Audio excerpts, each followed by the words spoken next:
سورہ سورہ البقرہ اور آیت نمبر 128۔ اعوذ باللہ من الشیطان الرجیم، بسم اللہ الرحمن الرحیم۔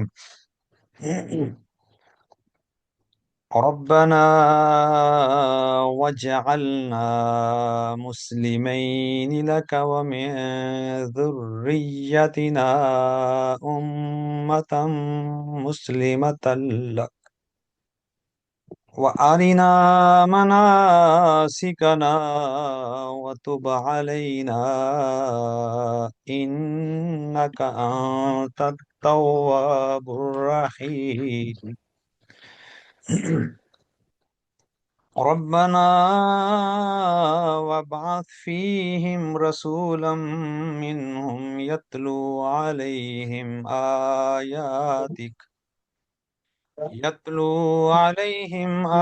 آياتك ويعلمهم الكتاب والحكمة ويزكيهم إنك أنت العزيز الحكيم۔ ومن يرغب عن ملة إبراهيم إلا من سفه نفسه ولقد اصطفيناه في الدنيا وإنه في الآخرة لمن الصالحين۔ صدق اللہ العظیم۔ جی ہماری باجی ہیں، پتہ نہیں ان کو کوئی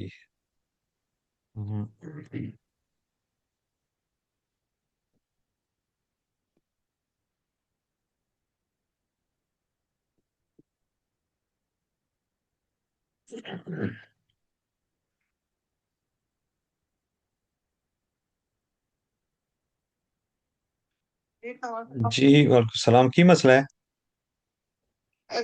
کوئی نہیں، کلاس میں میرے تے جان ہوندی پتہ نہیں، واٹس ایپ گروپ سے جاؤ نا تو لنک بھیجا ہے تو وہ کلک کرو تے اندر آ جاؤ۔ تواڈے نمبر تے کہ نہیں نہیں، واٹس ایپ گروپ جڑا وہ کلاس دا گروپ ہے۔ اچھا ٹھیک ہے جی۔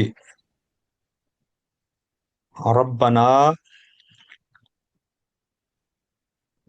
اچھا پچھلی اس آیت سے ہم نے شروع کیا ہے۔ ربنا وجعلنا مسلمین لک ومن ذریتنا امتا مسلمتا لک۔ اے اللہ ہمیں بنا مسلمین، دونوں کو مسلمان یا اپنے حضور ساتھ جھکانے والا، ومن ذریتنا اور ہماری اولاد میں سے، امتا مسلمتا لک ایسی امت پیدا فرما جو تیرے حضور جھکنے والی ہو، وَأَرِنَا مَنَاسِكَنَا اور ہمیں ہمارے مناسک دکھا، ذمہ داریاں دکھا یا قواعد دکھا، وَتُبْ عَلَيْنَا اور ہماری توبہ قبول فرما، اِنَّكَ أَنْتَ التَّوَّابُ بے شک تو بہت زیادہ توبہ قبول فرمانے والا ہے، الرحیم اور رحمتیں فرمانے والا ہے۔ ربنا وابعث فیہم، اے اللہ مبعوث فرما ان کے اندر، رسولاً ایسا رسول، منہم جو انہی میں سے ہو، یتلو علیہم آیاتک جو ان پر تیری آیتیں تلاوت کرے، وَيُعَلِّمُهُمُ الْكِتَابَ وَالْحِکْمَةَ اور انہیں کتاب اور حکمت کی تعلیم دے، وَيُزَكِّيهِمْ اور ان کو پاک کرے، اِنَّكَ أَنْتَ الْعَزِيزُ الْحَكِيمُ بے شک تو ہی غالب حکمت والا ہے۔ وَمَن يَرْغَبُ اور جو یرغب عن اور جو پھر جائے، ملت ابراہیم ملت ابراہیمی سے، وَمَن یرغب اور جو پھر جائے، روگردانی کرے، چہرہ پھیر لے، ہم ملت ابراہیم